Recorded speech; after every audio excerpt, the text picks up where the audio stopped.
Thank you for watching Cook Smart, Not Hard. I'm Aadam the Artist, and today I'm going to show you how to make a $200 Mornay sauce. We are going to put it on a 3-cheese tortellini that I did not hand make, but I will show you how to hand make tortellini in the future. But basically we're making a 9-cheese dish today with some fucking bacon and shit. It's going to be delicious. Let's get started.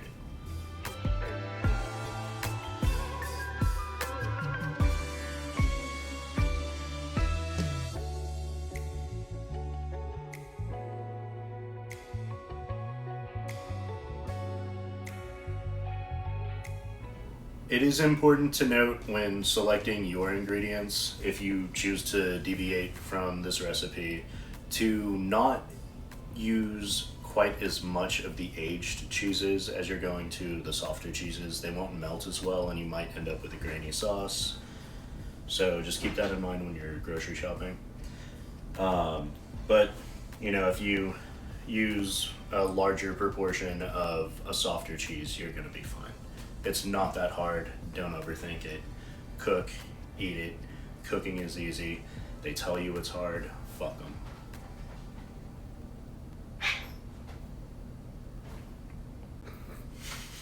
So I'm going to talk a little bit about this dish before I start because pretty much everything is going to be happening at once. Don't let that intimidate you. You just need to be prepared before you do it. You're not going to fuck this sauce up. It's not that hard. So we're gonna start out by making our roux. It's a white roux. Don't cook it too long. Mix everything up really well and it won't be lumpy. If you don't know, roux is literally just butter and fucking flour. Then we're going to add milk or cream to it and then it becomes a bechamel sauce. Then we thicken that up and then we throw cheese in it. If we were just throwing Gruyere in it, it would be fucking a Mornay sauce, but we're throwing 6 cheeses in it, so it's kind of a really beefed up Mornay sauce. Don't think this is hard. You're not gonna make it lumpy. You're not gonna make it nasty. It tastes fucking delicious, and it's easy. And the longest thing that's really gonna happen is grating up the cheeses. So let's get to it. We're going to start grating our cheeses, but now is probably a good time to get that pot of water boiling so you can have your pasta cooked and ready to throw into your Mornay sauce once it's done. So let's get that done. Go on.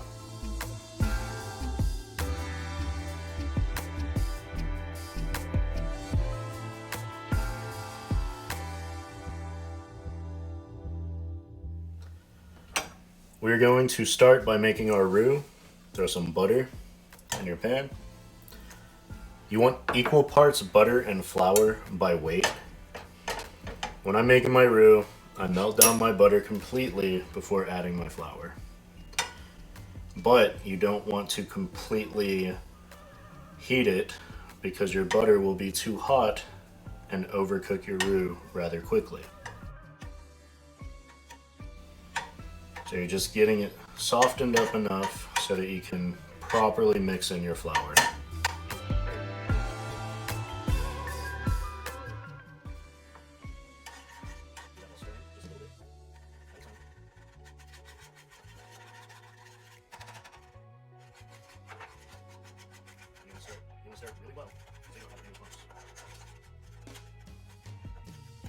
You want a really fine, smooth consistency.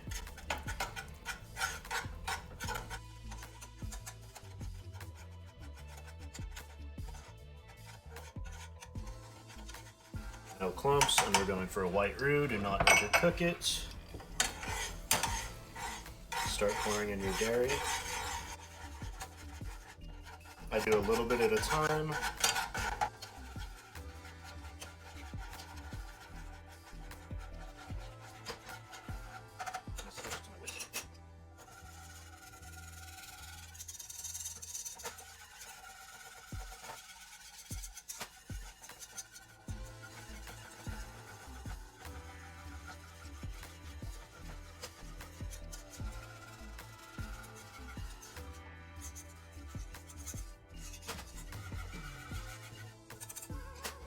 Switch back to my spoon quickly to get these corners just in case. You don't want a big clump of roux to fuck up your sauce. later on.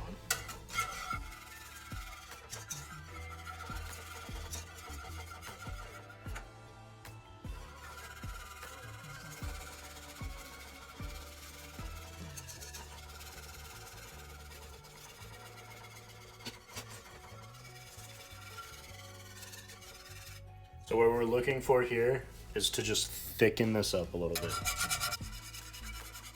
We want our bechamel to be a nice, thick, smooth consistency.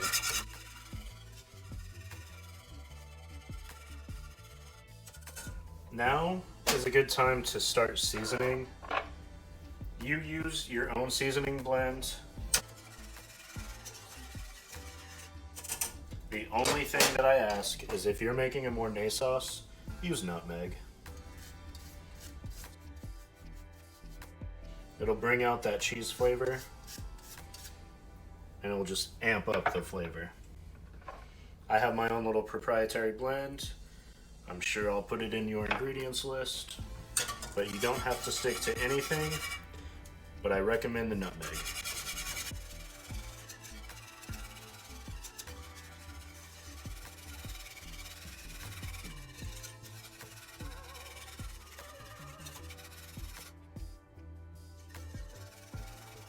So, while we're working on our bechamel, you don't want to add your cheese in too early because then everything's just kind of fucking heating up at the same time. We want to start to thicken our bechamel and then start adding our cheeses. And then you just add a little bit of cheese at a time. I recommend adding your hard aged cheeses first so they will have more time to melt. But if you just go a little bit at a time while you're stirring, it'll be fine. We're going to start adding some of our cheese, just a little bit at a time.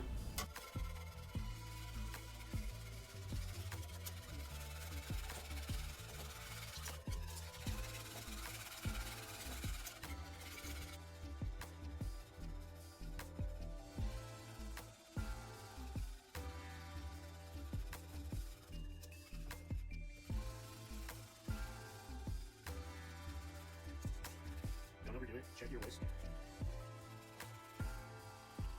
Don't overdo it and check your whisk. You want to make sure there's no tendrils of cheese hanging on, because then you're just dragging a clump of cheese around in your sauce and not actually mixing it.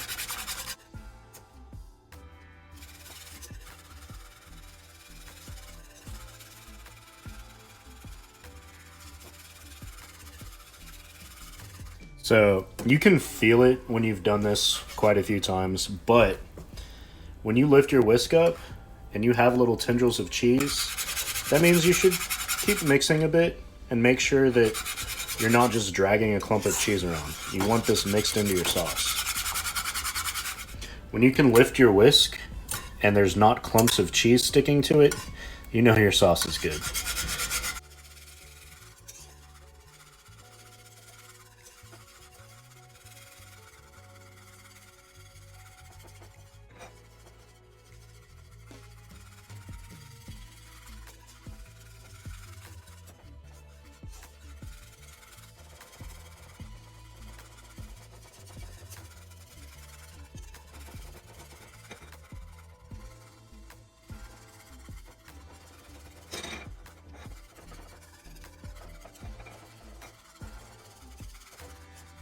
Now, be careful not to over thicken your sauce. It is going to be more runny when it is hot. As it cools a bit, it will thicken up. If you like a creamier, thicker sauce, cream more so than milk is better. I use pretty much half and half.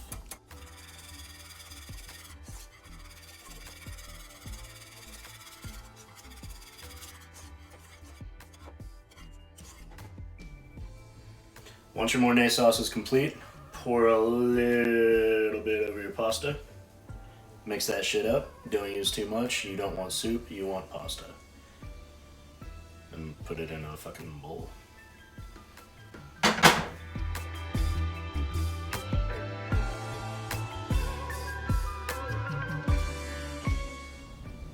Once you've made your sauce, throw that shit on top of your pasta, throw that shit in a bowl, put some bacon on top of it, some chives and some Parmesan, maybe some fucking parsley.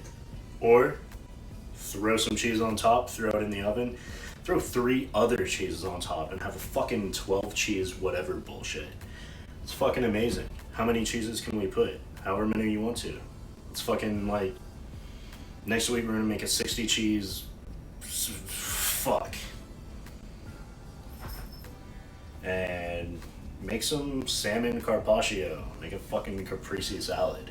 Serve it to somebody fancy. Make sure he has a mustache. If he doesn't have a mustache, there's no telling. You're just guessing at that point. Anyhow, thank you for watching. As always, hit like, subscribe, and be kind to people, you know? Bye.